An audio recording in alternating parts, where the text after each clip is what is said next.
ఈరోజు ఈ కుకట్పల్లిలో థగ్స్ ఆఫ్ గ్రిల్ ఇనాగరేషన్ జరిగింది.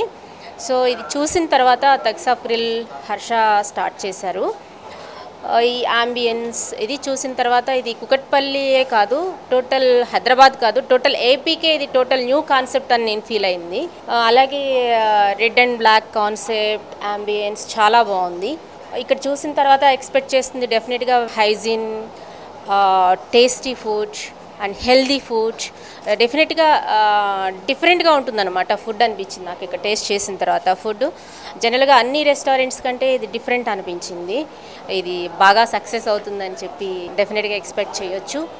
ఇప్పుడు డిఫరెంట్గా ఉండాలి, హెల్దీగా ఉండాలి, మంచి టేస్టీ ఫుడ్ ఉండాలి, యాంబియన్స్ బాగుండాలి, సర్వీస్ బాగుండాలి, హాస్పిటాలిటీ బాగుండాలి. సో ఇవన్నీ కూడా ఇక్కడ నేను అబ్జర్వ్ చేశాను. ఇవన్నీ కూడా క్వాలిటీ కావాలి అనుకునే వాళ్ళకి, టేస్టీ ఫుడ్ కావాలనుకునే వాళ్ళకి ఇది రైట్ ప్లేస్ అనేది నా ఒపీనియన్ అండి. డెఫినెట్గా కామన్ పీపుల్ కూడా లైక్ చేస్తారండి.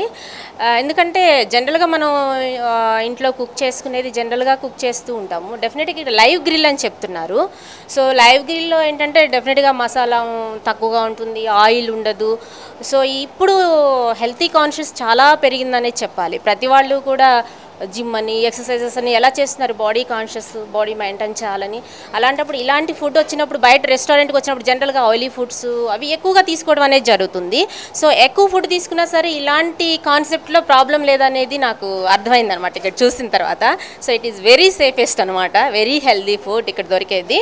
So oil less and tasty food. Oil లేకుండా టేస్ట్ ఉండదేమో అనుకుంటారు జనరల్గా. సో నేను టేస్ట్ చేశాను. సో ఆయిల్ లేకపోయినా, మసాలా లేకపోయినా చాలా టేస్టీగా ఉంది.